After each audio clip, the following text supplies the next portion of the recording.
Bonjour à tous, donc je suis Antoine, je suis le CEO de Cheers. Je vais vous raconter mon parcours. J'ai 31 ans. Cheers, c'est la deuxième entreprise que je crée. J'ai créé une première entreprise à 18 ans qui s'appelle programmetv.net, qui existe toujours. C'est un site internet de programme TV qui a été racheté par Prisma Press et qui se développe. Donc aujourd'hui, je vais vous présenter rapidement un peu de Cheers. Je vais vous montrer un petit peu notre stratégie d'acquisition. Comme on n'est pas nombreux, je pense qu'on peut profiter du format pour se poser. Vous pouvez m'arrêter à n'importe quel moment, me poser des questions. Ce sera d'autant plus simple. On peut en profiter pour rendre ça un peu plus informel. Donc aux frontières du réel, je vais vous expliquer un peu pourquoi. Mais avant, je vais vous présenter Cheers. Je vais commencer par vous dire un secret qui n'en est pas un. Qu'aujourd'hui, la photo, elle est mobile. Donc excusez-moi, je vais commencer par expliquer ce qu'est Cheers. Parce qu'il y en a qui connaissent Cheers ou pas? Ok. Il y a des clients Cheers? Ah bah ça me fait plaisir, c'est sympa. Donc Cheers est un service, est une marque qui permet d'imprimer facilement ses photos depuis un mobile. Donc aujourd'hui la photo elle est mobile, on prend tous des photos avec notre smartphone, c'est pas un secret. À vrai dire, c'est même 85% des photos dans le monde qui sont prises avec un mobile. Donc c'est vraiment énorme. Ici vous voyez la courbe des smartphones en termes de vente et depuis 2010 la courbe des appareils photo numériques. Donc il y a de moins en moins de photos prises avec des appareils photo numériques et de plus en plus de photos prises avec des smartphones. Le mobile, c'est maintenant. Donc, au niveau de la photo, attention, au niveau de la photo, vous avez des films dans les années 70 avec des acteurs d'impression qui sont Kodak et Fuji. Vous avez le numérique dans les années 2000 avec des photo web, photobox. Et vous avez le mobile en prise de vue depuis 2012 avec des acteurs d'impression photo qui émergent, dont Cheers fait partie. Voilà, donc Cheers, c'est la troisième génération d'acteurs de l'impression photo sur ce marché. Pourquoi Cheers ça marche? Aujourd'hui, ça marche parce que Cheers, c'est simple.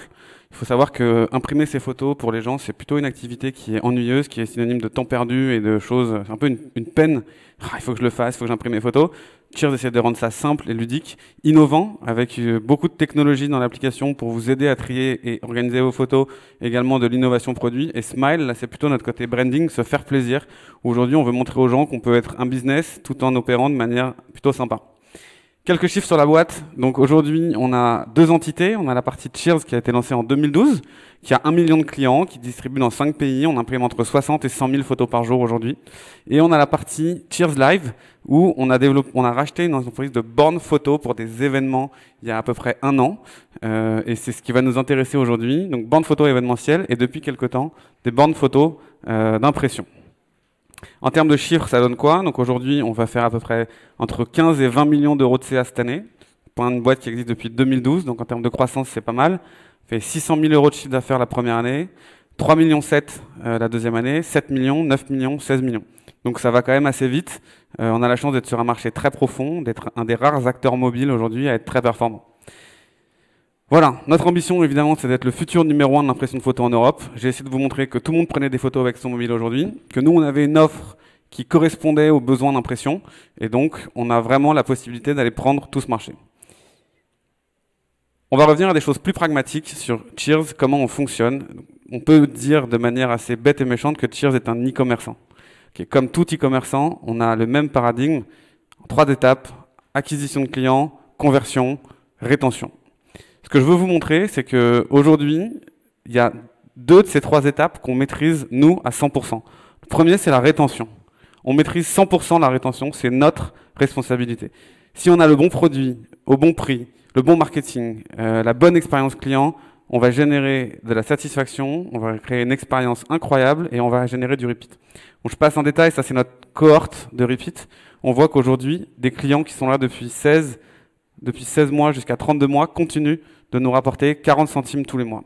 Donc on ne remplit pas une baignoire percée aujourd'hui. Quand on fait venir des clients chez nous, c'est des clients qui vont rester dans le temps et qui vont repeat. C'est super important. Et ça dépend que de nous.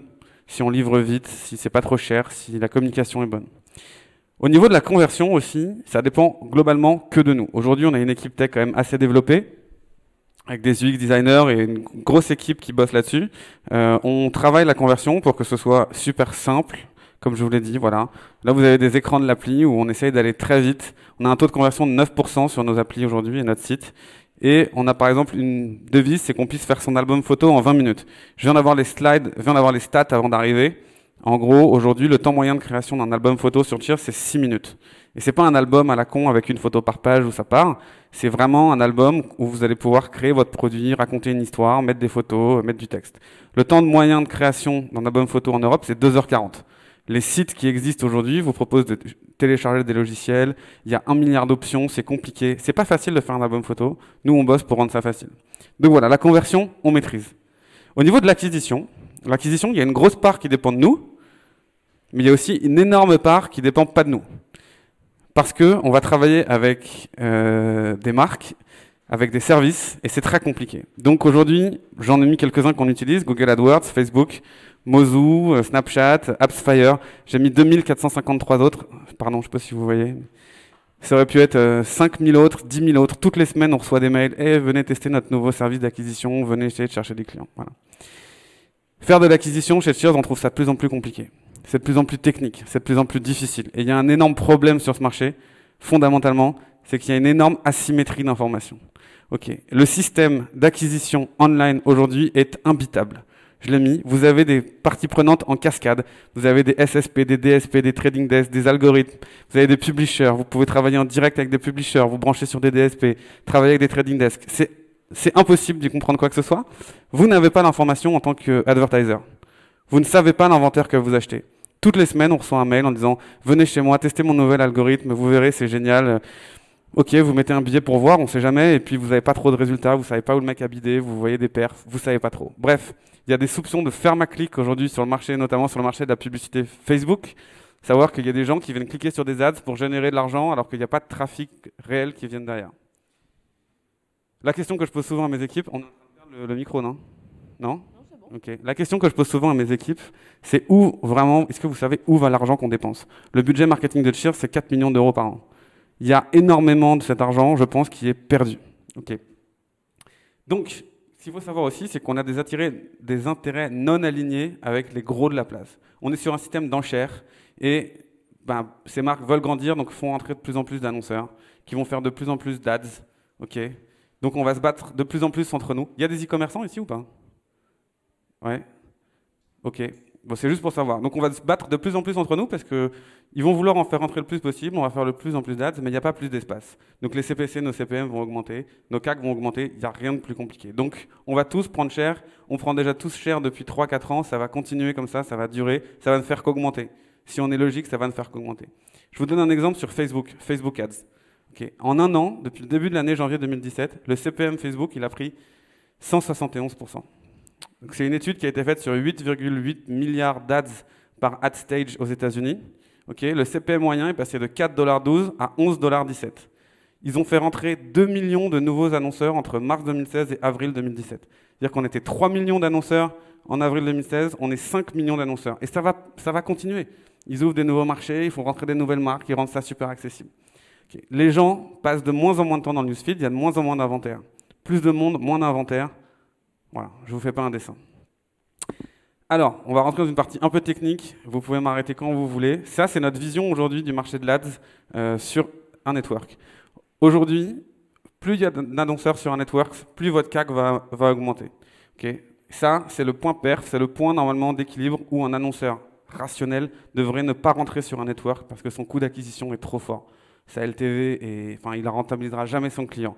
Nous, chez Cheers, on aime fonctionner dans cette zone-là, ce que j'appelle la perf zone. On fait de la perf, on est des commerçants, on est des marketeurs, on veut faire de la perf. Je précise aussi qu'il y a je reviens sur le slide d'avant, il y a un avantage historique aux axeurs qui arrivent les premiers sur un marché. Il y a un quality score qui vous permet d'améliorer la qualité de vos ads, et puis vous avez de la connaissance marché qui vous permet d'être toujours bien meilleur. Donc nous, chez Cheers, on aime bien être dans la perf zone, mais je pense que tout bon e-commerçant aime être dans cette perf zone. La question qui va se passer, c'est que quand on arrive à ce point, qu'est-ce qu'on fait? Ce qu'on voit, c'est que le coût marginal de la publicité en ligne, il est croissant. C'est-à-dire qu'arrivé à un certain niveau, plus il y aura d'annonceurs et plus je vais dépenser, plus je vais mettre d'ads sur le marché, plus mon CAC va augmenter rapidement. Et là, on arrive dans un endroit, un peu d'un grand n'importe quoi, où personne ne devrait aller, mais finalement on y arrive tous, qui est la brand zone. On ne fait plus de la perf, on fait du branding. Et malheureusement, aujourd'hui, pour les e-commerçants, il y a beaucoup d'acteurs qui sont dans cette logique. Il y a beaucoup de marques, je ne les citerai pas ici, qui en ont strictement rien à foutre du CAC dans ces pays. Ils ne savent même pas ce que c'est. Ils payent des agences très chères pour qu'ils fassent des pubs un peu partout. Ils arrosent le marché de publicité parce que ça les intéresse, eux, de faire de la noto et pas forcément de la marque. Nous, cette brand zone, elle ne nous plaît pas. On a 3 possibilités pour ne pas rentrer dedans. 1, on peut réduire notre budget pour tenir nos CAC.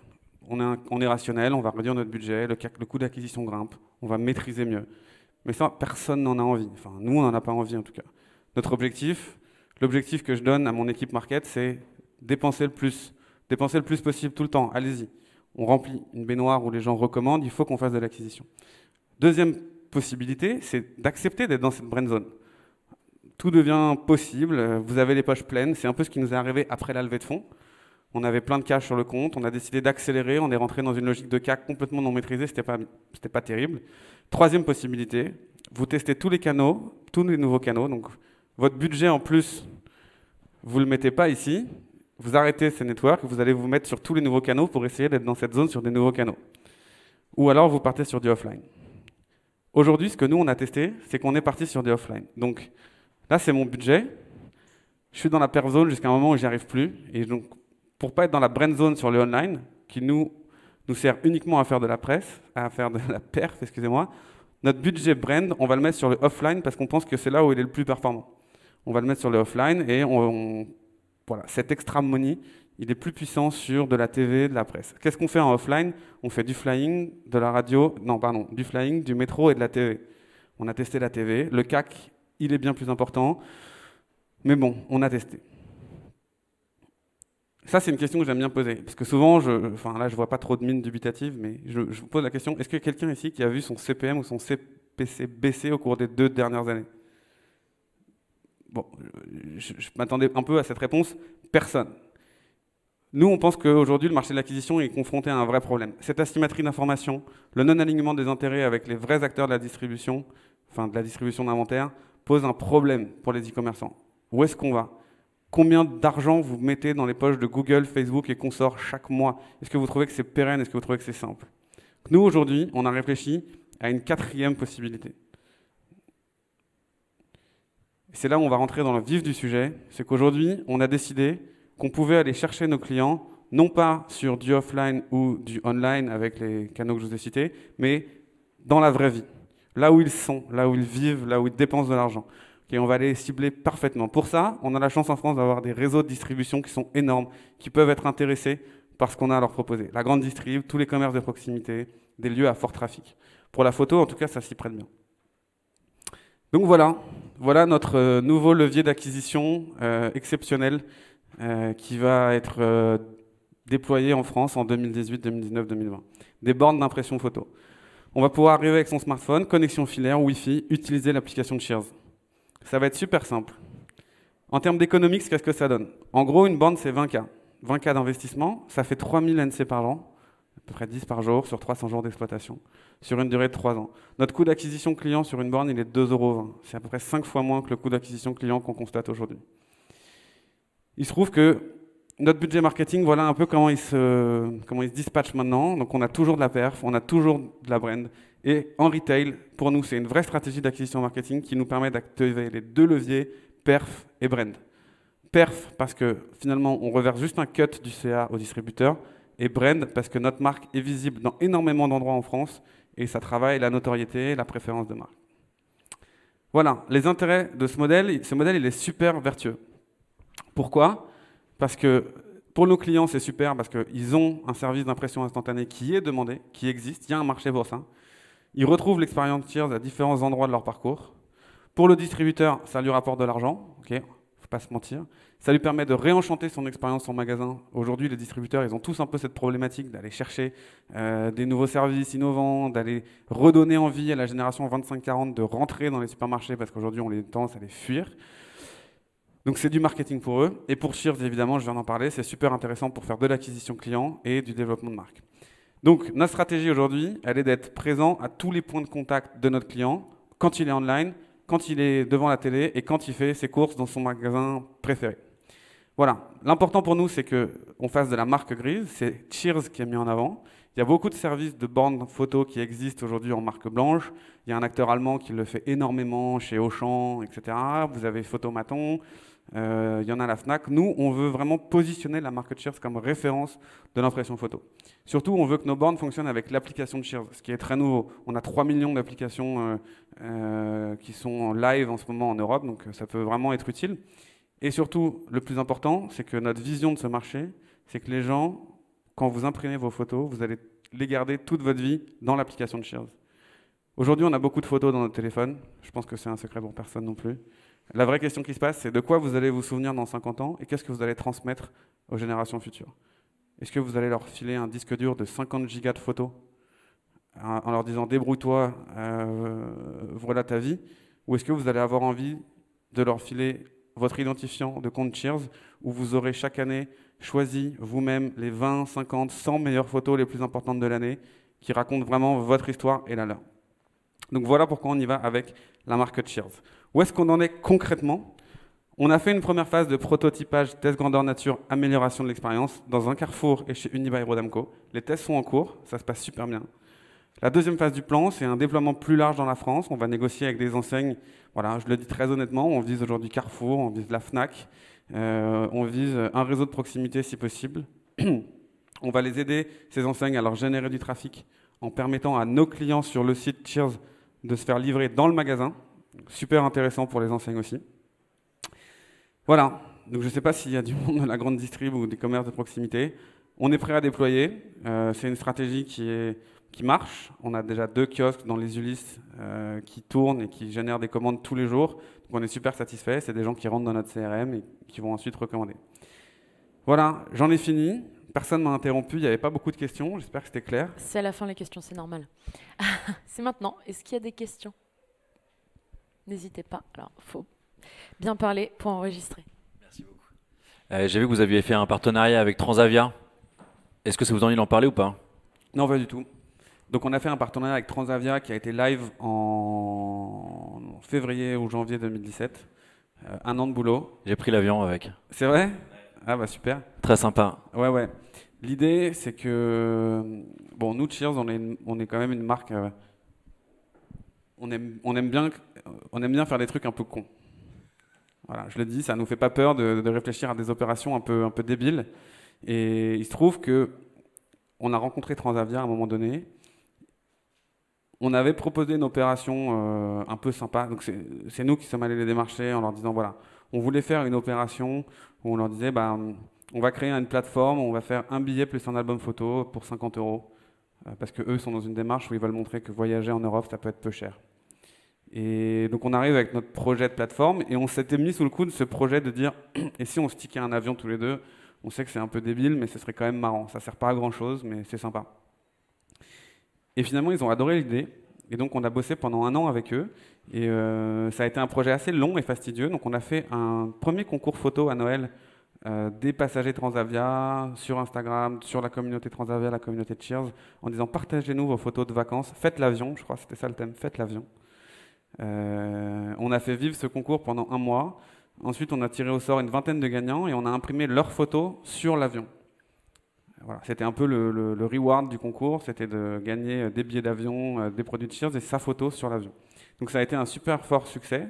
On a eu pas mal de participants, je ne me souviens plus du nombre exact. On a stické l'avion, on a eu la chance d'avoir un reveal incroyable. On est arrivé à Orly, toute l'équipe Cheers plus les gagnants, et on a vu l'avion atterrir après le stickage à vide, se poser devant le tarmac. On a pu aller faire des photos sur le tarmac. Voilà. En termes de business pour Cheers, parce que je pense que c'est ça qui est intéressant, pas de business direct. Par contre, un gain de crédibilité énorme sur le marché, des partenaires par centaines qui nous ont appelés par la suite en disant on veut faire des OP avec vous, on veut travailler avec vous, qu'est-ce qu'on peut faire ensemble? Donc voilà, ça va nous emmener notamment à travailler avec une marque de fast-food américaine très connue prochainement. Ça vient grâce à Transavia. Donc pas de business direct. Une image de marque un peu travaillée sur ce côté. Cheers, finalement, c'est quand même assez fun. On se prend pas trop au sérieux et voilà. De la notoriété parce que vous avez pris l'avion et l'avion il est resté pendant 10 mois en fait dans toute l'Europe. Il s'arrête fin octobre, donc on a gagné de la crédibilité, et de la notoriété là-dessus. Voilà. J'allais le dire, c'est la crédibilité en fait, parce que clairement, ça vous fait passer un next step. Enfin, c'est ce que j'envisageais en tout cas. Ouais. Même nous, on savait pas trop où on allait en termes de retombées. On a eu de la retombée presse, c'était super, mais c'est la crédibilité. La SNCF nous a appelés parce qu'ils voulaient faire un train. Voilà, il y a plein de marques qui ont commencé à vouloir bosser avec nous, qui nous prenaient pour la petite start-up un peu cool dans son coin, et qui tout d'un coup nous ont vus en disant ok, peut-être que c'est the big thing sur le marché de la photo. Eux, il y a peut-être qu'on va les regarder différemment. Merci. Il y a d'autres photos. Eh bien, merci beaucoup. On peut l'applaudir.